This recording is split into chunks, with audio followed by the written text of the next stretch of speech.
এখন আমরা সংক্ষেপে হযরত আব্দুল্লাহ ইবনুল মুবারক রাহমাতুল্লাহি আলাইহির জীবনের একটু আলোচনা করব। পৃথিবীর মধ্যে এমন একজন আলেম হযরত আব্দুল্লাহ ইবনুল মুবারক রাহমাতুল্লাহি আলাইহি, খেয়াল করে শুনবেন, হজের জন্য টাকা জোগাড় করেছেন। এত বিশাল আলেম, পৃথিবীতে এমন কোন আলেম নাই যে হযরতে আব্দুল্লাহ ইবনুল মুবারকের নামটা না জানে। হজ করার জন্য টাকা জোগাড় করেছেন, হজে রওনা হবেন। ঠিক সেই সময় তার 7 বছরের বাচ্চা ঘরে বসে কান্না করতেছে। জিজ্ঞেস করে, এই বাবা তুমি কাঁদো কেন? বলে, আমি ওই পারে গিয়েছিলাম, তারা গরুর গোশত রান্না করেছে, আমার খুব খেতে মন চেয়েছে, বারবার আমি খেতে চেয়েছি, আমাকে দেয় নাই।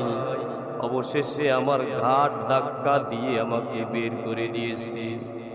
আব্দুল্লাহ ইবনুল মুবারক রাহমাতুল্লাহি আলাইহি সন্তানের কান্না থামানোর জন্য ওই লোকটার বাড়িতে চলে গেছেন। দরজার সামনে দাঁড়ায়া সালাম দিচ্ছেন, আসসালামু আলাইকুম ইয়া আহলাল বাইত। সালামের জবাব দিয়ে লোকটি বের হয়ে এসেছে। ডেকে ডেকে বলেন, হুজুর এত বড় আলেম আমার বাড়ির সামনে, আমি তো ধন্য। হুজুর বলেন, আমি আপনার কি খেদমত করতে পারি? আসেন, আপনি ভিতরে আসেন। বলে, না না না, আমি অনেক ব্যস্ত, হজে রওনা হয়েছিলাম, পথিমধ্যে দেখতেছি বাচ্চাটা কান্না করতেছে, এজন্য আমি আবার চলে আসলাম। এই বাচ্চাটা কি আপনার কাছে এসেছিল? বলে, হ্যাঁ। বাসায় কি গরুর গোশত রান্না হয়েছে? বলে, হ্যাঁ। তাহলে এই বাচ্চাটা চাইছিল? বলে, হ্যাঁ চাইছিল, দেন নাই কেন? সঙ্গে সঙ্গে বাড়িওয়ালা চোখের পানি ছেড়ে দিয়ে বলে, হুজুর আমি তো আপনাকে চিনি, আপনি কে? কোথায় আপনার বাড়ি? কোথায় আপনার ঘর? হুজুর আমি গরিব মানুষ, আজকে 3 দিন হয়ে গেছে আমার ঘরের চুলায় আগুন জ্বলে না। 3 দিন হয়ে গেছে আমার ছোট্ট ছোট্ট বাচ্চাদের সামনে এক লোকমা খানা দিতে পারি না। কাজের জন্য বের হয়েছি, কাজও পাই নাই। বাড়িতে ফেরার সময় আমি দেখি পথে একটা মরা গরু পড়ে আছে। মানুষ না দেখে জন্য এদিকে ওদিকে তাকাইয়া ওই গরুটার থেকে চামড়া ছিলে একটু গোশত নিয়ে এসেছি, ওটা বাসায় এসে রান্না করেছি আমার সন্তানদেরকে একবেলা খাওয়ানোর জন্য। সঙ্গে সঙ্গে আব্দুল্লাহ ইবনুল মুবারককে বলতেছে, হুজুর আমি জানি মরা গরুর গোশত খাওয়া এটা আমার জন্য এই মুহূর্তে জায়েজ, আপনার জন্য, আপনার সন্তানের জন্য জায়েজ না। মরা গরুর গোশত না দিয়া যদি আমি আপনার সন্তানকে মরা গরুর গোশত না দিয়া যদি আমি ভুল করে থাকি, আমাকে মাফ করে দিবে। আব্দুল্লাহ ইবনুল মুবারক রাহমাতুল্লাহি আলাইহি কেঁদে ফেললেন, চোখে আর পানি ধরে রাখতে পারেন নাই। ডেকে ডেকে বলে, ভাই আমার পাশে আপনি বসবাস করেন, অথচ এত অসহায় আপনি, খবরটা আমি নিতে পারলাম না। ভাইরে, কিয়ামত যেদিন কায়েম হয়ে যাবে, ওই দিন আল্লাহ তাআলার দরবারে দাঁড়িয়ে আমাকে আসামি বানাইয়েন না। এক দৌড় দিয়ে বাড়িতে চলে গেছেন। বাড়িতে গিয়ে হজের জন্য যে টাকাগুলো জোগাড় করেছিলেন, ওই টাকাগুলো এনে ওই লোকটির হাতে ধরিয়ে দিয়ে বলে, ভাই এই টাকাগুলো ধরেন, এই টাকা দিয়ে আপনি আপনার সংসারে বাচ্চাদের জন্য খাবার কিনেন, বাকি টাকা দিয়ে আপনি একটা ব্যবসা বাণিজ্য করে স্বাবলম্বী হন। আমি ফরজ হজ করেছি, নফল হজ করার জন্য আমি টাকা জোগাড় করছিলাম, সেটা আমার আর দরকার নাই। হজের টাকাগুলা দান করে চলে আসছেন আব্দুল্লাহ ইবনুল মুবারক। হজ শেষ হওয়ার 45 দিন পরে বন্ধুর সঙ্গে দেখা। বন্ধু ডেকে ডেকে বলে, আব্দুল্লাহ ইবনুল মুবারক তুমি হজ থেকে কবে আসলা? বলে, বন্ধু আমি তো এবার হজে যাই নাই। বলে, বন্ধু তুমি কি আমার সাথে মস্করা করতেছো? আরে যখন খানায় কাবা বাইতুল্লাহ জিয়ারত করেছি তুমি আমার সামনে ছিলা, যখন সাফা মারওয়ার মধ্যে সাই করেছি তুমি আমার সামনে ছিলা, যখন ওই শয়তানের গায়ে কঙ্কর নিক্ষেপ করেছি তুমি আমার সামনে ছিলা, হজের প্রত্যেকটি কাজে আমি তোমাকে সামনে পেয়েছি, তুমি কবে আসলে? বলে ভাই আমি হজ করতে আসলেই যাই নাই, আমার হজের টাকাটা আমি এক অনাথ গরিবকে দান করে দিয়েছি, প্রতিবেশীকে দান করে দিয়েছি। ওই রাতে আব্দুল্লাহ ইবনুল মুবারক রাহমাতুল্লাহি আলাইহি কে স্বপ্নে দেখানো হয়, এই আব্দুল্লাহ ইবনে মুবারক তুমি তো হজ করতে যাও নাই, তুমি যে তোমার হজের টাকাটা ওই গরিবদেরকে, গরিব পরিবারকে দান করে দিলে, এই জন্য আল্লাহ তাআলা তোমার দানটাকে এত কবুল করেছেন, আল্লাহ তাআলা এত খুশি হয়েছেন, একজন ফেরেশতাকে তোমার আকৃতি দিয়া, ফেরেশতা দিয়া আল্লাহ তাআলা হজের কাজ করাইছেন। সুবহানাল্লাহ।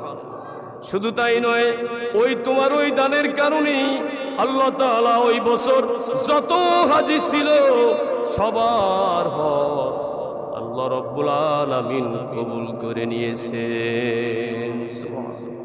ভাইরা আমার, বন্ধুরা আমার, এরকম অনেক ধনবান ব্যক্তি আছেন, হজ করছেন, আবার প্রত্যেক বছর উমরায় যায়, কিন্তু পাশেই দেখা যায় একজন একটা ফ্যামিলি অচল, সঠিকভাবে খেতে পারে না, চলতে পারে না। আমি বলি কি বারবার হজ করার দরকার নেই, ফরজ হজ একবার করছেন আর দরকার নাই।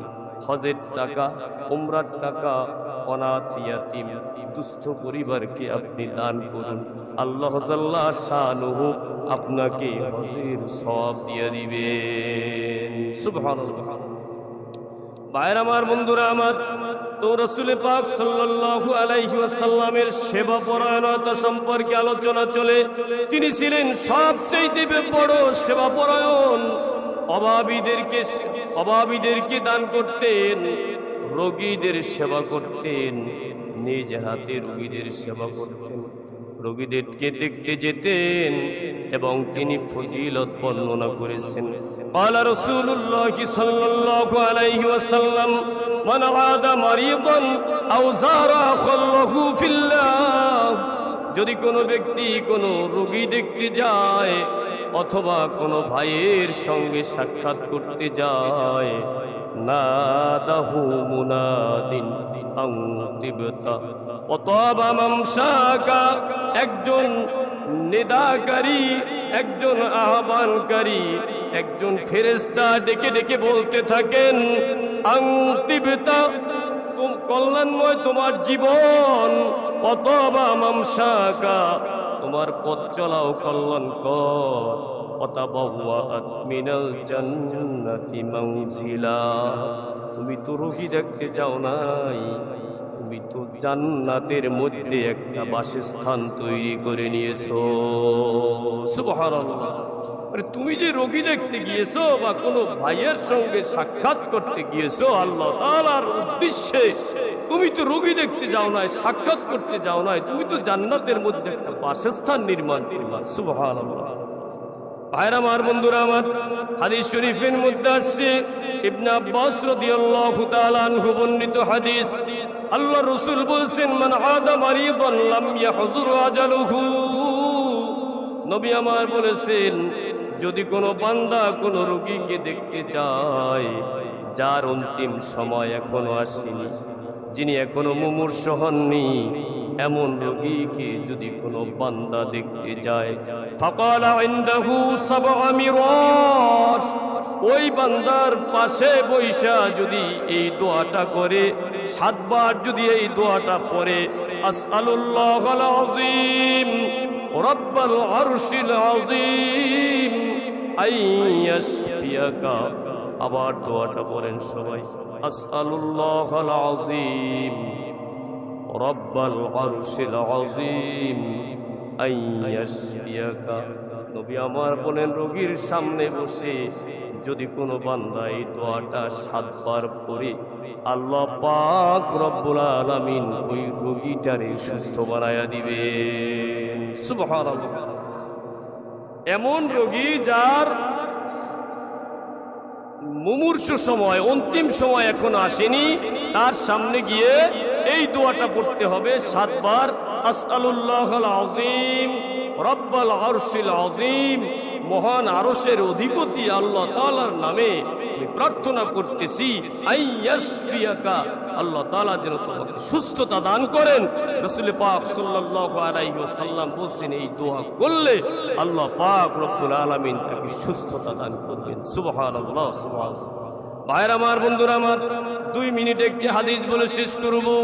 আল্লাহর রাসূল কিয়ামতের ময়দানে হাদিস শরীফের মধ্যে আসছে, রাসূল পাক সাল্লাল্লাহু আলাইহি ওয়াসাল্লাম বলছেন কিয়ামতের ময়দানে আল্লাহ তাআলা বলবেন, ইন্নাল্লাহা আযজা ওয়া জাল্লা ইয়াকুলু ইয়াউমাল কিয়ামা, কিয়ামতের ময়দানে আল্লাহ তাআলা বলবেন, ইয়া ইবনা আদম মারিদতু ফালাম তাউদনি, এই বান্দা আমি তো অসুস্থ ছিলাম, তুমি আমার সেবা করোনি। কে বলবেন? আল্লাহ বলবেন। কি বলবেন? যে মারিদতু ফালাম তাউদনি, এই বান্দা আমি আল্লাহ অসুস্থ ছিলাম, তুমি তো আমার সেবা করোনি। এখন আল্লাহ কি কখনো অসুস্থ হন? হ্যাঁ, আল্লাহর জ্বর আছে, মাথা ব্যথা আছে, ঠান্ডা আছে, কিন্তু ওই আল্লাহ তাআলা কিয়ামতের ময়দানে বলবেন, মারিদতু ফালাম তাউদনি, আমি আল্লাহ তাআলা অসুস্থ ছিলাম, তুমি আমার সেবা করোনি। বান্দা তখন বলবে, ক্বালা ইয়া রব্বি কাইফা আউদুকা ওয়া আনতা রব্বুল আলামিন, ইয়া আল্লাহ, আপনি তো বিশ্ব জগতের প্রতিপালক, আমরা আপনার সেবা কেমনে করব? তখন আল্লাহ তাআলা বলবেন, তুমি কি দেখোনি অমুক জায়গায় একটা লোক অসুস্থ ছিল, তুমি তার সেবা করতে যাওনি? এই বান্দা, তুমি যদি তার সেবা করতে যাইতে তাইলে সেখানে আমি আল্লাহ তাআলাকে পাইতে। সুবহানাল্লাহ। আমরা একটা কবিতা পড়েছিলাম ছোট সময়, হাসরের দিনে বলিবেন খোদা, হে আদম সন্তান, তুমি মোরে সেবা করনি যবে ছিল রোগে অজ্ঞান।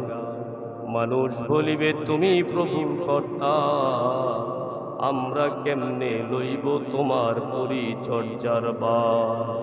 বলিবেন খোদা, দেখুনি মানুষ কেঁদেছে রোগের ঘরে, তার ওই শুশ্রূষা করিলে তুমি সেথায় পাইতে মোরে। সুবহানাল্লাহ। তাইলে রোগীর সেবা করলে, রোগীর খেদমত করলে কাকে পাওয়া যায়? আল্লাহ তাআলাকে পাওয়া যায়।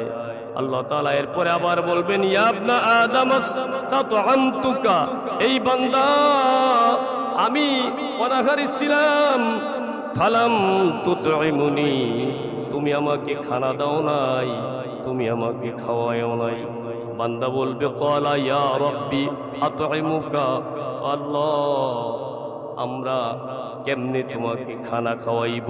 ওয়া আনতা রব্বুল আলামিন, তুমি তো জগৎ সমূহের রব।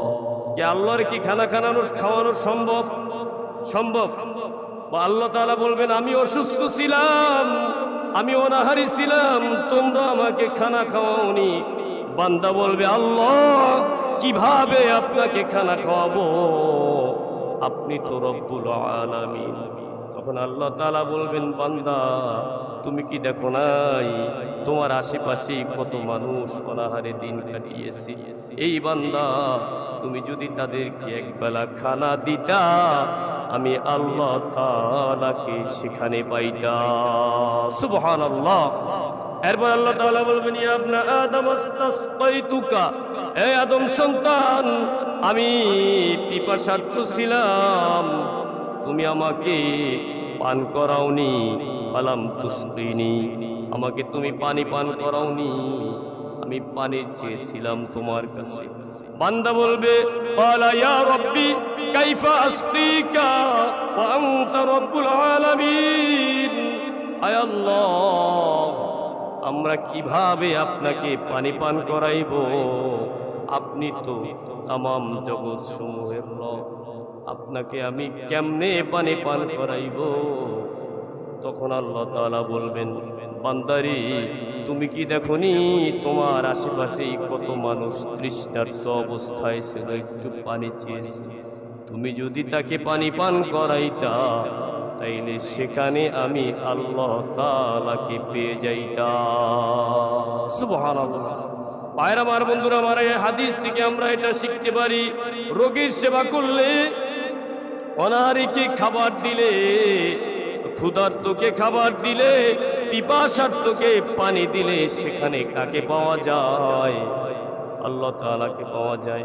তো আল্লাহ পাক রব্বুল আলামিনের প্যারা হাবিব মুহাম্মদুর রাসূলুল্লাহ সাল্লাল্লাহু আলাইহি ওয়াসাল্লাম, তিনি মানুষের সেবা করতেন, ইয়াতিমদের দিকে খেয়াল রাখতেন, মিসকিনদেরকে খানা দিতেন, অভাবগ্রস্তদের সেবা করতেন। এই আমলগুলো আমরাও করব ইনশাআল্লাহ। আল্লাহ তাআলা আমাদেরকে তৌফিক দান করুন। সবাই বলে আমিন। ওয়া আখিরু দাওয়ানা